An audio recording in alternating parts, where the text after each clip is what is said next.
Un jeune, quand il arrive à l'E2C, ne sait pas nécessairement vers quelle voie il veut se tourner. Donc la possibilité que lui donne l'école de la deuxième chance, c'est justement de les explorer, ces différentes voies, c'est-à-dire explorer différents secteurs d'activité, différents métiers, différents emplois, différentes entreprises.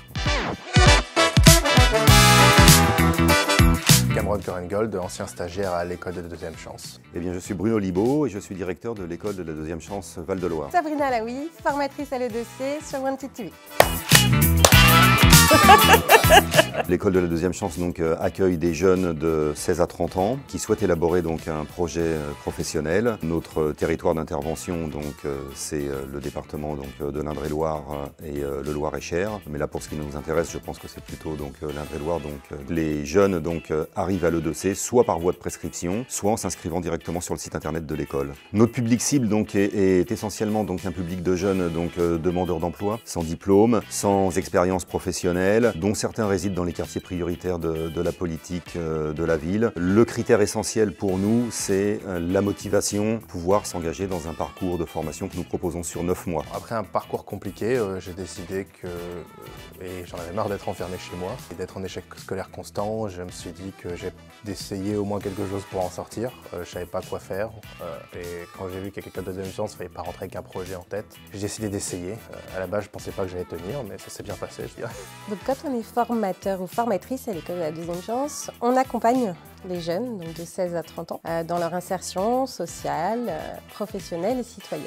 Donc en tant que formateur, on a un groupe en référence. Donc on va accompagner de façon renforcée un groupe sur toutes les démarches liées à l'élaboration du projet professionnel. Et on va animer des ateliers sur différentes thématiques liées à l'acquisition de savoirs de base, au perfectionnement des savoirs de base. Donc ça peut être aussi des ateliers liés à la technique de recherche d'emploi, des ateliers de culture générale, des ateliers sur la citoyenneté. Donc quand on est formateur, on est un petit peu multicasquette. On est accompagnateur, on est aussi la personne ressource pour les jeunes. C'est-à-dire que s'ils rencontrent des problématiques ou s'ils ont besoin de parler de quelque chose, on va être là pour eux. Et on va aussi être là pour qu'ils puissent acquérir des compétences dans différents domaines. Les jeunes qui arrivent à l'école de la deuxième chance, déjà, ont franchi un grand pas puisqu'ils ont fait cette démarche-là. Leur difficulté sera probablement d'arriver à s'intégrer dans un parcours de formation qui exige d'être là tous les jours pour pouvoir être accompagné par l'équipe de formateurs et de formatrices que nous avons. Mais globalement, c'est quelque chose qui se démystifie assez rapidement puisque quand un jeune arrive, généralement, il n'arrive pas seul. C'est plutôt un groupe de jeunes. Alors on parle de stagiaires à l'école de la deuxième chance, d'environ une quinzaine de jeunes. Enfin, c'est 15 jeunes maximum. Donc ils sont ensemble et rapidement ils voient que ce qu'ils pouvaient envisager comme étant un frein ou une difficulté ne l'est pas nécessairement puisque la dynamique de groupe et le collectif règle ces situations-là, en tout cas potentiellement. Ouais. Par rapport à mon dernière expérience scolaire, après je suis sorti en 3e, je dirais que ce qui a vraiment changé, c'était surtout on te prend pour un adulte, même ceux qui ont 16 ans dans le groupe, prend plus sérieusement, on te fait confiance et en même temps on est derrière toi quand même pour t'encadrer. On te fait confiance pour aller chercher tes stages, mais on est quand même derrière toi pour t'aider si tu n'en trouves pas.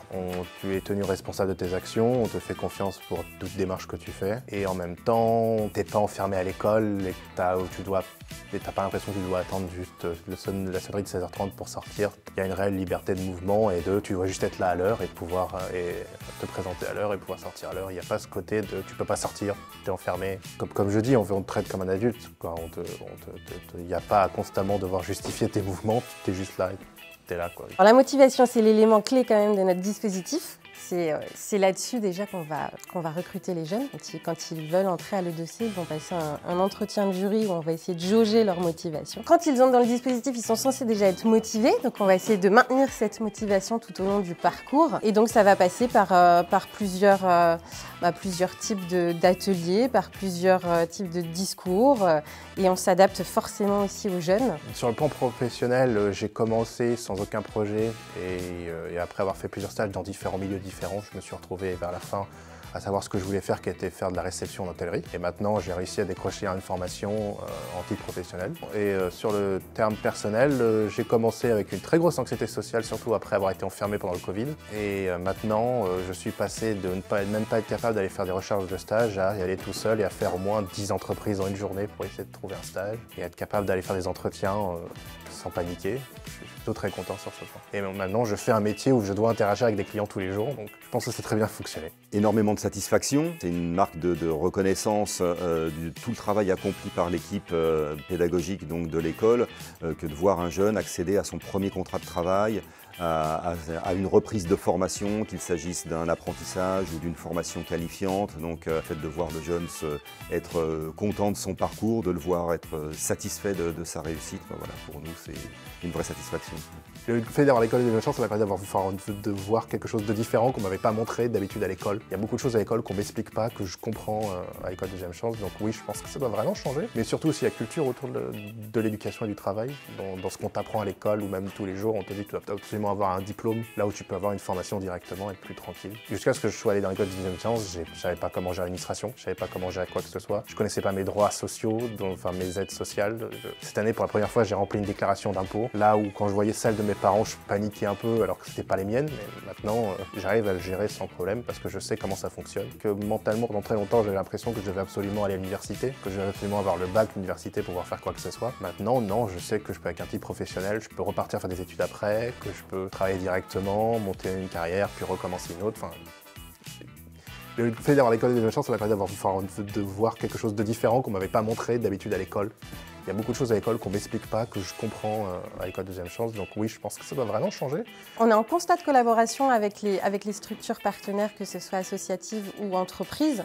Parce que le principe de l'école de la deuxième chance, c'est un système d'alternance entre des périodes de stage en entreprise et des périodes en formation. On essaye de maintenir l'entreprise quand même au centre aussi de ce dispositif, parce que sans les entreprises, l'insertion professionnelle est quand même plus compliquée. On est visible donc sur le site internet e2cvaldeloire.fr. L'ensemble des partenaires de l'orientation nous connaissent, que ce soit France Travail, l'émission locale, les espaces de vie, les centres sociaux. Donc on est connu d'à peu près donc toutes ces structures-là.